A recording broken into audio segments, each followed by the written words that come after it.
Hello and welcome to Dan Explains. I'm Dan. The idea that the Soviet Union could have beat the US to the moon is something people have speculated about quite a bit over the decades, especially if you work for Roscosmos. The series For All Mankind has brought this idea to the forefront in the last couple of years.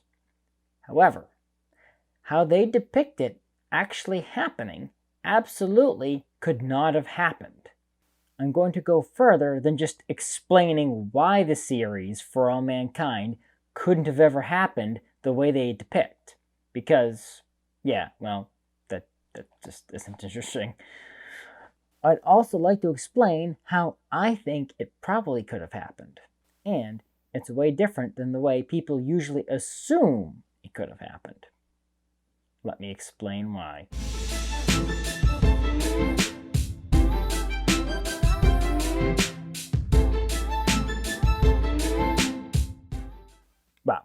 So first off, this is my 50th video. It's hard to believe I've done that many. So if this is your first time here, click around because there's plenty of content on everything from rockets to religion. Okay, on with the show. So how are the writers For All Mankind wrong? Why couldn't things have happened the way they depict? Well, I guess it technically could have happened that way, but a lot more would have had to be different than the measly little difference they depict. If you haven't watched the series, you've probably already picked up that it's an alternate timeline history. It follows mostly American astronauts from the late 60s to the 80s. At least as of the second season, the premise is that the Soviet Union beat the US to the moon, causing the space race to continue for decades rather than ending in the early 70s. The issue I have is the change they make to catalyze the new timeline. During the moon race, both the United States and the Soviet Union had chief engineers who were responsible for designing and building their moon rockets. Well, technically no, but let's just glaze over that. The US had Wernher von Braun, a former Nazi rocket engineer they acquired from Germany at the end of World War II. He was behind the development of the Saturn series of rockets. The Soviets had Sergei Korolev. Korolev was responsible for the development of the Soyuz spacecraft, which is still in use by the Russians today. For the Soviet moon program, he was developing the N-1 rocket. I've actually already done a video that goes over some of the differences between the two when contrasting the SpaceX Starship with NASA's SLS. I'll link that below. Anyway, when it came to their moon rocket, the United States went with a simple gas generator cycle engine. I'm not going to go too far into the details, but that engine design wastes a bit of fuel, and hence thrust, to keep the propellant flowing to the engines. Korolev decided to go with a smaller, more powerful engine called NK-15s. It used a more efficient staged combustion cycle. The issue was the technology was less far along, so the development took more time. People like to blame these engines for the N-1 mishaps, but the slightly updated NK-33s are still in use today, even on American rockets, at least for a little bit longer. Korolev was not a healthy man, and, in fact, in December of 1960, he had a heart attack. He survived, but his health problems got worse, not helped by his work. It eventually caught up with him, and he died in January of 1966 during a routine surgery, supposedly. Unfortunately, it was before the development of the N-1 could be completed. By the time the rocket was finished in 1967, the United States had already launched the first Saturn V into space. So at that point, the only way the Soviets could beat the United States to the moon was to move fast, and moving fast meant cutting corners. The first N-1 rocket exploded on its launch attempt, which was in February of 1969.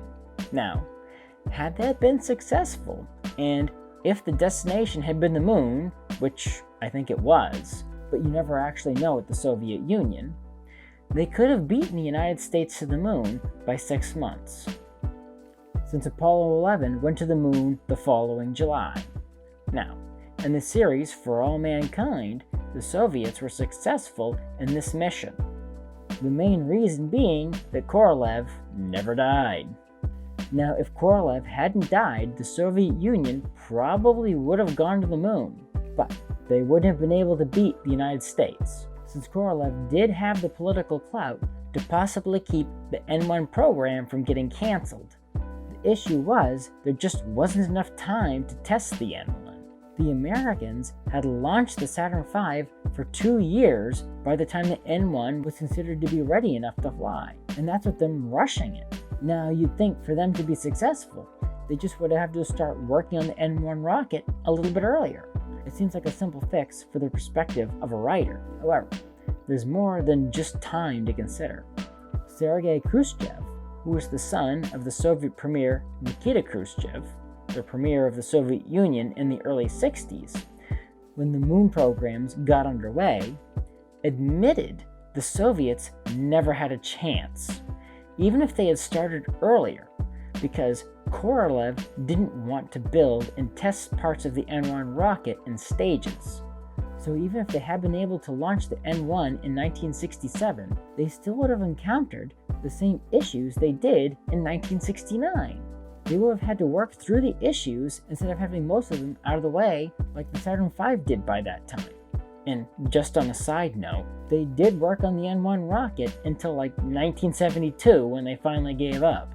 So, to beat the United States, they would have had to start the N1 even before the United States started the Saturn V, which doesn't make sense since the Soviets really weren't interested in going to the moon until the Americans said they were going in JFK's famous speech.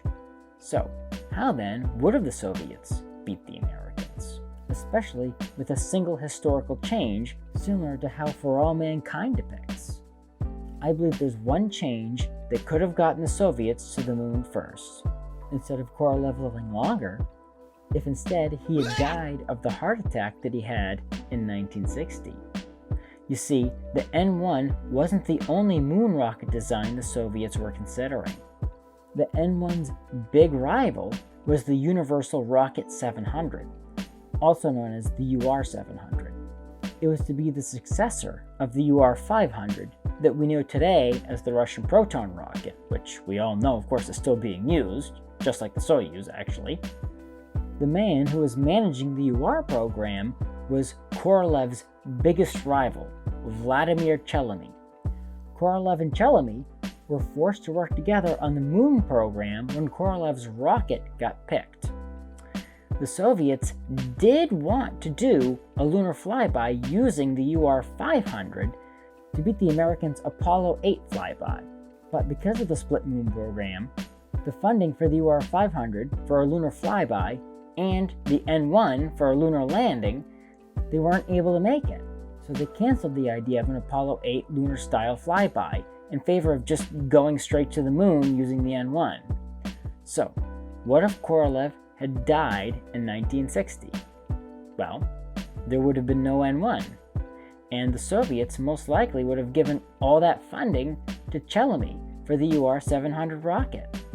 On top of that, there wouldn't have been the delay in starting to build the moon rocket, because Korolev wouldn't have been around to argue with Chelimy about which rocket they should use, which helped to delay the program 4 years. The development of the UR rockets was also ahead of the N1, with a history going back to 1958. In fact, the first UR-500 flew before the N1 development ever began, and the UR-700 was just a step up from the 500. They would have had a leg up even on the Americans, since the changes between the UR-500 and the UR-700 were more incremental than the steps the Americans needed to take between the Jupiter rockets and the Saturn rockets. Lastly, Chelimy didn't die until 1984, so the moon program probably wouldn't have been derailed by the sudden death of its lead designer. Sure, the UR-700 wouldn't have been as impressive looking as the N1, but it could have put a Soviet cosmonaut on the moon in 1968 or maybe even 1967, 1 or 2 years before the Americans. On top of that, it would have had more payload capacity than the American Saturn V rocket, at 151 metric tons to low Earth orbit, compared to the Saturn V's 140 metric tons to low Earth orbit. So, the writers for All Mankind were correct that one change could have flipped the outcome of the moon race. They even picked the correct person that they needed to change. But instead of him living longer, he would have had to die earlier. And he almost did when he had a heart attack in 1960. It's interesting to think about how different the world could be if things had happened just only a little bit differently. What if there had been just a little more traffic, or maybe the doctor hadn't gotten enough sleep? Korolev probably would have died. Now, I guess that most Russians wouldn't have thought that his death would have been a good thing for their nation, but his survival certainly helped the United States get to the moon first. It really hammers home the point of how important each and every decision every person makes is, given we can't predict the future. Thank you for watching. If you like this video, please press the like button, subscribe to my channel, and ding the bell to get notified when I post new videos. Also, please support me on Patreon, link in the description. The more people support me, the more time I can dedicate to making videos like this one. So, until next time, have a great week.